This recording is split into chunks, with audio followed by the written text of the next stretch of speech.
তোমার বাসায় যাবো। বাংলাদেশের আইন কতটা জঘন্য হইলে এর মতো একটা মহিলা ধর্ষণ মামলা আমাকে দিতে পারে? 50 বছরের একটা মহিলা আমাকে ধর্ষণ মামলা দিছে, তাকে কিভাবে ধর্ষণ হয়? তোকে কিভাবে ধর্ষণ হয়? সেটা তুই কোর্টে যেয়ে প্রমাণ করিস।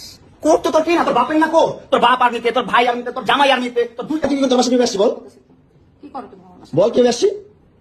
তুমি জানো তুমি আসছো কেন আমার বাসায়? তুই বল। তুমি যদি আমার কিছুই না আমার বাসায় কি করো? আমার বেডরুমে তুই তোরে জানছস আমারে? তোমাকে আমি কোথায় ডেকেছি? তোরে না চুদলে মামলা তুলবি না, তুই কস। তোরে না চুদলে মামলা তুলবি না তুই। বলেছি আমি। আমারে কস, আমার কি অনলাইনে কবি থেকে জানার কথা? এই জন্য তোর বাসায় আমারে, এই যে বাসায় তোর মাও তো আমারে পোলা প্রস্টিটিউট করে। তুমি আসছো ছেলে বসে দিও। জানো আর আমার মোবাইলে তুমি ভাবছো সমস্যা নাই। আমি কিছু বলছি না। আরে কস, আমার কি করবো? তুই এগুলা কেন করতেছিস? আমার বাসায় কি করো তুমি? হ্যাঁ, তুই তো আনছিস আমার তোর বাসায়। আমি কেন আনবো? তোর বাসায় ঢুকতে না দিলে, তোর বাসায় শুইতে না দিলে আমি কই থেকে আসছি? আমেরিকাতে এখন বাজে রাত 4টা। আমি জাস্ট এই নাটক দেখার জন্যই ঘুমাচ্ছিলাম না। আর কত রকমের যে নাটক দেখবো। তবে হ্যাঁ, লায়লা আর ওই যে কি বলে মামুনের থেকে মানুষের একটা শিক্ষণীয় কি জানেন, টাকার পিছনে ঘুরলে পুরো জীবন ধ্বংস হয়ে যাবে।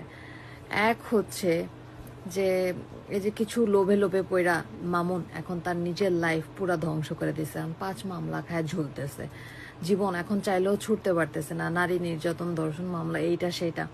তো আমি জাস্ট রাত বাজে এখন আমেরিকাতে 4টা, আমি এগুলা বৈশা বৈশা দেখতেছি নিউজ।